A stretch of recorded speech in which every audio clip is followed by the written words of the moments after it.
Hi US welcome to our channel this so stars and ఈరోజు కన్నప్ప ఎక్కడ చూసినా కానీ మస్తు అనిపిస్తుంది అండ్ మంచి ఇష్టం అన్నాడు మాట్లాడదాం అన్న నమస్తే అన్న కుల్లం కుల్లం మాట్లాడుకుందాం అన్న హ్యాపీగా. ఎస్ అండ్ సినిమా మాత్రం బజ్ విపరీతంగా నడుస్తుంది బయట.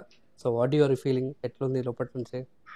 ఎక్సైట్మెంట్ గా ఉంది, అలాగే భయంగానూ ఉంది, అలాగే యాంగ్జైటీగాను ఉంది. ఎస్ మీ ముందుకు త్వరగా తీసుకురావాలని నాకు ఆతృతగా ఉంది. అన్న but at the same time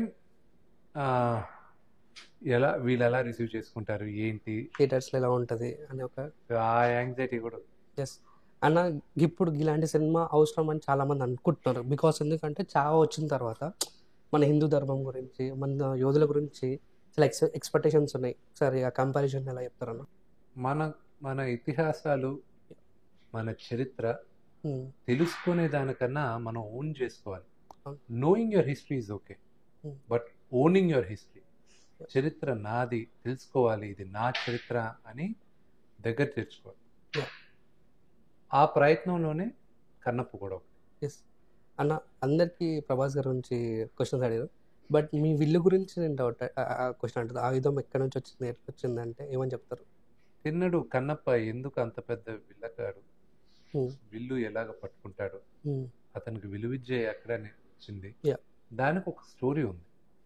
కానీ ఈ విల్లు మాత్రం ఎందుకు ఈ షేప్ లో ఉంది ఏంటి అని దానికి ఒక స్టోరీ ఉంది. ఇప్పుడు థియేటర్స్ అన్ని దగ్గరలో కూడా అది పెడుతున్నారు.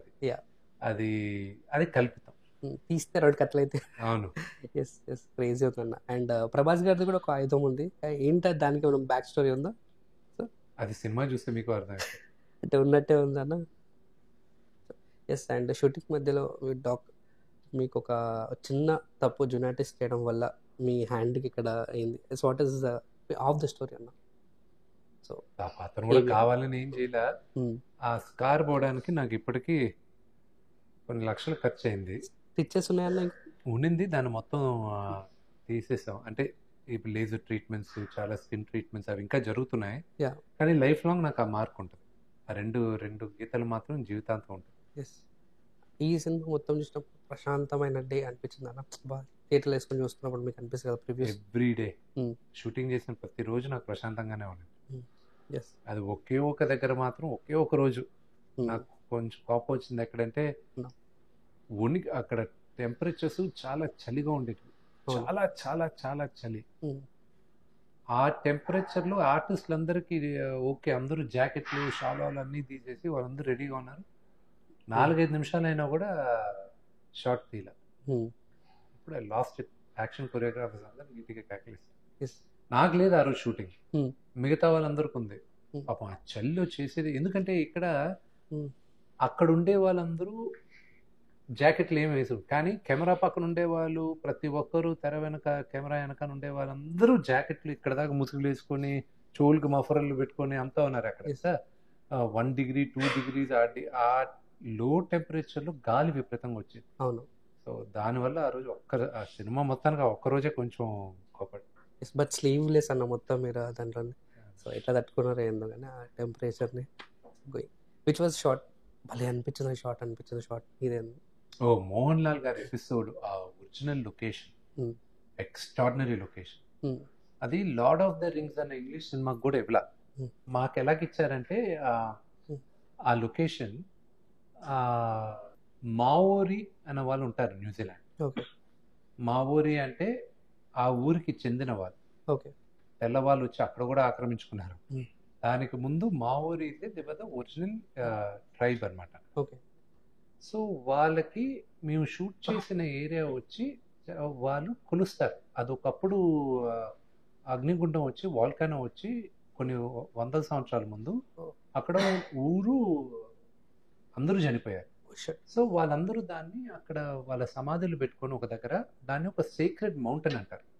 ఓన్లీ టూర్లకి పైన చాపర్లో వెళ్తూ ఉంటాయి. సో మన సినిమాకి కో ప్రొడ్యూసర్ ఒక ఆయన Maori co producer, New Zealand co producer వచ్చి మావోరి ఆయన.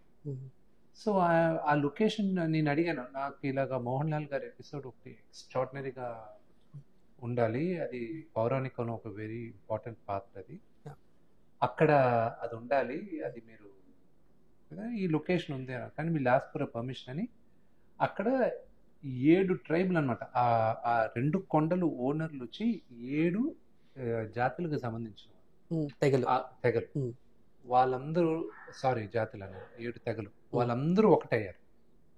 వాళ్ళందరూ ఒకటై వాళ్ళందరూ డిస్కస్ చేసి మనోడు ఒకటి చేస్తున్నాడు కదా, సో మనోడికి మంచి పేరు వస్తుంది ప్రపంచం అంతా, పర్మిషన్ ఇద్దామని చెప్పి అక్కడ షూటింగ్.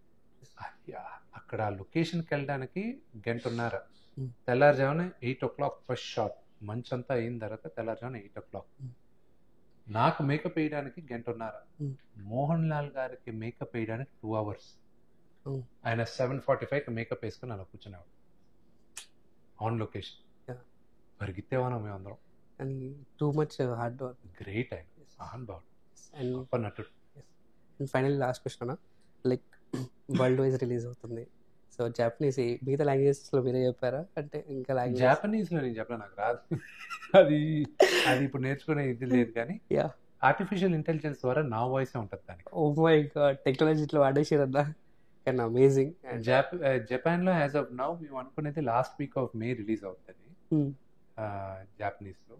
బట్ చూడాలి అది లాస్ట్ వీక్ రిలీజ్ అవుద్దా లేకపోతే జూన్కి షిఫ్ట్ అవుద్దా మాట్లాడుతున్నాం. బట్ ఈ 5 లాంగ్వేజెస్ రిలీజెస్ లాంగ్వేజెస్ మీరే చెప్పారు. నా భాష, నా లాంగ్వేజ్ మలయాళం, కన్నడ, తెలుగు.